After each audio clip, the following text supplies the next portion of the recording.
Auto era channel में स्वागत है आपका। और आज मैं 2024 की मोस्ट अवेटेड चीज़ लेकर आया हूँ इलेक्ट्रिक सेगमेंट में, iQube ST।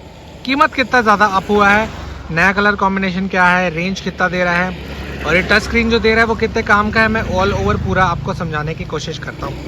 फिलहाल लमसम के हिसाब से एक नया कलर जो है मैं उसको सामने से आपको दिखाता हूँ ताकि आप बेहतर रूप से समझ सके।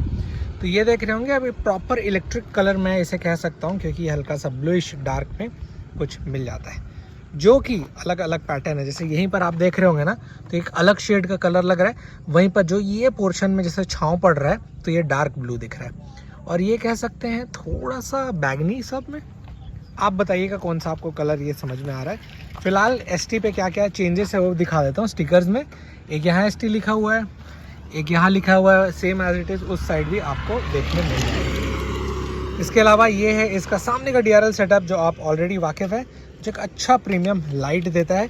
नीचे रिफ्लेक्शन है और बगल में जो हैज़ार्ड लाइट के भी इंडिकेटर्स हैं और सिंपल कैसा ब्लिंकिंग है वो मैं एक बार दिखा देता हूँ आपको।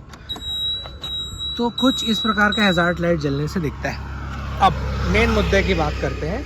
तो एक खूबसूरत सी जो गाड़ी है, एक ओवरऑल टर्म पे किस मामले में बेहतर होने वाली है। रेंज अब इसमें आपको 145 का मिलता है अगर आप इको मोड में चलाते हैं तो। फिलहाल जब हम निकल रहे थे तो हाँ, एक लमसम ये भी बता देता हूँ कि 3 बैटरीज इसमें होते हैं। 3 बैटरी के टर्म पे तो मैं अभी डिजिटल फॉर्म में आपको थोड़ी देर में दिखाने वाला हूँ। उसमें दिखा रहा था इंडिकेशन कि तीनों बैटरी अभी अप टू डेट सटीक है। ये इन्फॉर्मेशन बेस्ट लगी। टच स्क्रीन फॉर्मेट में ही है और जब हम लोग निकले थे 91% के अराउंड आ रहा था और डिस्टेंस टू एम्प्टी जो कि DTE बोलते हैं वो लगभग आ रहा था, लगभग समझ लीजिए 138 अराउंड में। तो अभी इसका रेंज टेस्ट के लिए हम लोग निकल ही पड़े हैं। तो अगर आप आने वाले समय पे देखना चाहते हैं तो please stay tune to this channel. इसके अलावा जैसे टच स्क्रीन में बताता हूँ तो कैसा रिस्पॉन्स टच है, अगर मैं हल्का सा भी इसमें छूता हूँ तो क्विक रिस्पॉन्स आता है। ऐसा नहीं है कि थोड़ा सा लैग है, बहुत ही अच्छा टच रिस्पॉन्स है and that's the best part. इसके अलावा जैसे प्रोफाइल में टच करते हैं तो वही सेगमेंट की जो भी ओनर रहेंगे उनकी इन्फॉर्मेशन मिल जाता है। बैटरी जो मैं बता रहा था वो ये वाला है, तीनों बैटरी है, 91% इसमें बता रहा है और all the batteries are working at an optimal level. ये इन्फॉर्मेशन, सॉरी मेरा हाथ आ गया था, हाँ क्लोज बाय में ऐसा कुछ दिखाता है। फिर ये पूरी सेटिंग आप कंप्लीट करेंगे तो इसको जैसे बैक जाएंगे कुछ इस प्रकार से, तो हाँ 137 डिस्टेंस टू एम्प्टी आ रहा था जब अपन निकले थे। तो मैं रेंज एक्सपेक्ट कर रहा हूँ कि शायद, मैं एकदम कंफर्म नहीं हूँ, पर मेरे ख्याल से ये लगभग 130 टू 135 देने वाला है इकोनॉमिकल मोड में, जो हम यहाँ पर टेस्ट करने वाले हैं।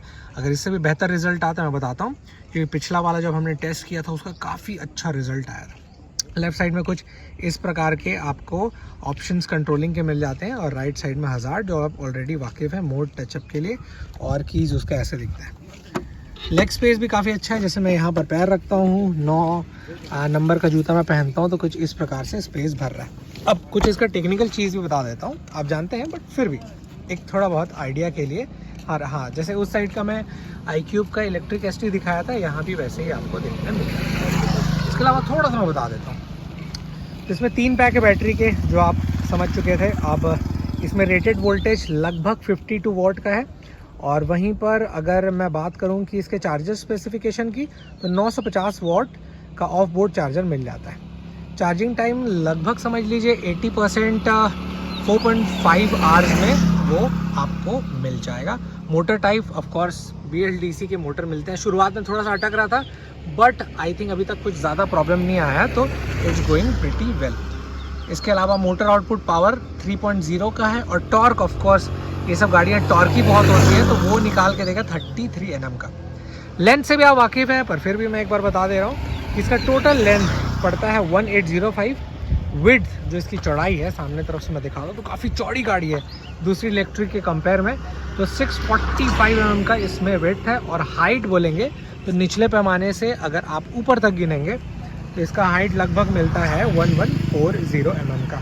ग्राउंड क्लियरेंस भी थोड़ा पार्ट था पर ठीक है, जैसे यहाँ पर गाड़ी झुकी है तो उतना नहीं समझ में आ रहा होगा, बट वहाँ आप देख रहे होंगे तो 157 mm का आपको ग्राउंड क्लियरेंस मिलता है। 157 इज़ काइंड ऑफ गुड।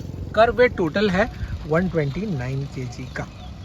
इसके अलावा भी बहुत सारी चीज़ें हैं जो मैं रेंज टेस्ट के दौरान आपको बताता हूँ कि कितना इफेक्टिव है। अदरवाइज़ गाड़ी बहुत परफेक्ट है, सटीक रूप से चलता है। फिर एंड करता हूँ इस बैक लुक से, जिसमें कुछ इस प्रकार के लाइटिंग मिलते हैं। ऑफ कोर्स ये बैक लैम्प्स और बगल में इंडिकेटर जो एलईडी फॉर्म पे देता है, विच लुक प्रिटी डिसेंट। तो बताइए इस नए स्क्रीन अपडेशन और रेंज के पूरा ओवरऑल कवरिंग पे इस iQube इलेक्ट्रिक ST की जो लोगों को वेट कर रहे थे वो कितना बेहतर लगा। अब लास्ट में कीमत पे भी आता हूँ। तो कीमत जैसे अभी iQube S की कीमत 161 अराउंड सब्सिडी काट के मेरे सिटी में पड़ रही है। आप अपने सिटी में टैली कर लीजिएगा। ऊपर से कैलकुलेशन अगर जैसे मैं उसको हटाऊँ तो क्या क्या चेंजेस लगता है, तो मुझे ऐसा पर्सनली फील हुआ कि लगभग ये 2,15,000 से 2,45,000 के बीच में जाने वाला है। मे भी चेंज हो सकता है, बट एक अप्रॉक्सीमेशन के हिसाब से this is how it count. तो बताइए कि नया अपडेशन आपको कितना बेहतर लगा।